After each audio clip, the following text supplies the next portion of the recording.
Hey, what's up, everybody? This is FD and Junior, and we're here this morning getting ready for our day, but we wanted to do some research on what's going on with LaMelo Ball's injury, right?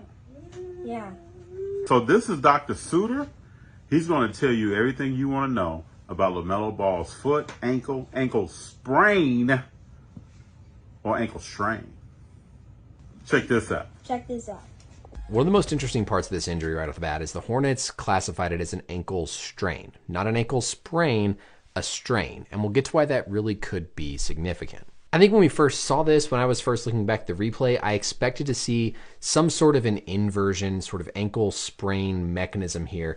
And if we keep an eye on LaMelo's foot, ankle, we're kind of looking right down here in this area.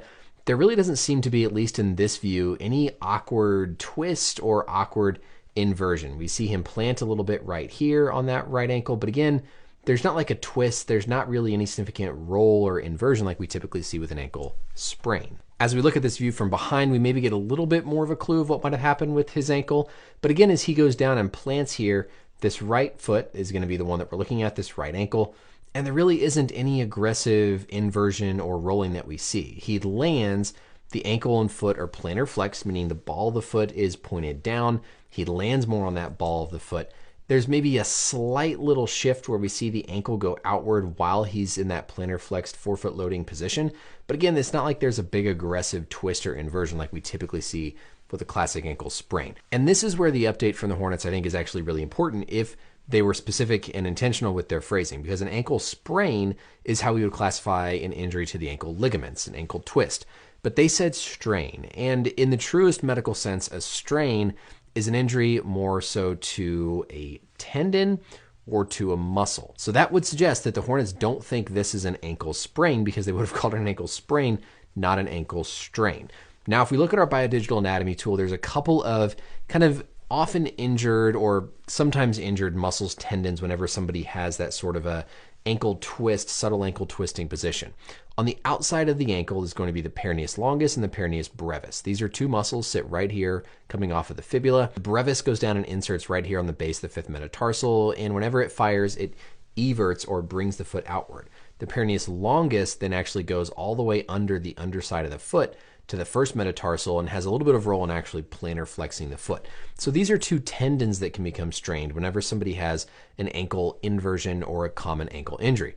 Of course, the Achilles tendon, an injury to the Achilles tendon, would be considered an ankle strain. And if we go back and look at that, there really was no clear pop that we saw, but he did land on a bit of a plantar flex foot. Now, typically you'd land on more of a dorsiflexed foot for an Achilles rupture like this. So that would be very, very low on my differential. But I think we have to remember that difference between ligaments being sprains and tendons being strains. And I don't think they would have said strain if they really thought this was just a run-of-the-mill ankle sprain. So a little bit unusual. And I do often worry more about acute sudden tendon injuries more than I worry about ligament injuries. Now, I will say before we got the update that it was an ankle injury, I was actually more concerned about LaMelo's foot.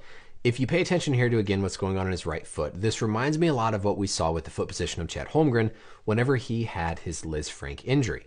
You land on this plantar flexed foot. You see as the ankle swings out, there's a little bit of a moment that goes through the midfoot, some additional force through the midfoot, which can injure that Liz Frank ligament. This is very similar to what we see with non-contact Liz Frank injuries. Almost exactly what happened with Chet. Different type of play, but where he was going backwards, landed on that kind of plantar flexed foot, and then we saw that little subtle shift in the ankle.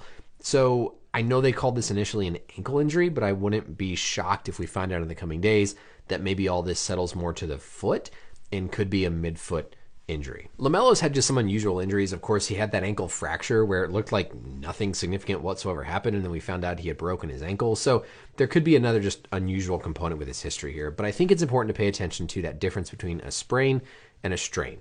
A strain, remember, is typically an injury to a muscle or a tendon, and a sprain is an injury to a ligament. If this is truly a strain around the ankle, then we're talking about something probably like the Achilles, the peroneus longus, or brevis. And depending on the severity of the strain, that'll influence, obviously, the recovery. However, the mechanism, like I said, made me think more about the foot. And so sometimes we'll see pain sort of settle into a different area, settle into the midfoot. And it wouldn't be shocking if we found out this was more of a midfoot injury like a Liz Frank. So stay tuned to the updates. A little unusual here. Again, I didn't see any true ankle twister inversion, and they called it a strain. So I don't think he's dealing with just an ankle sprain.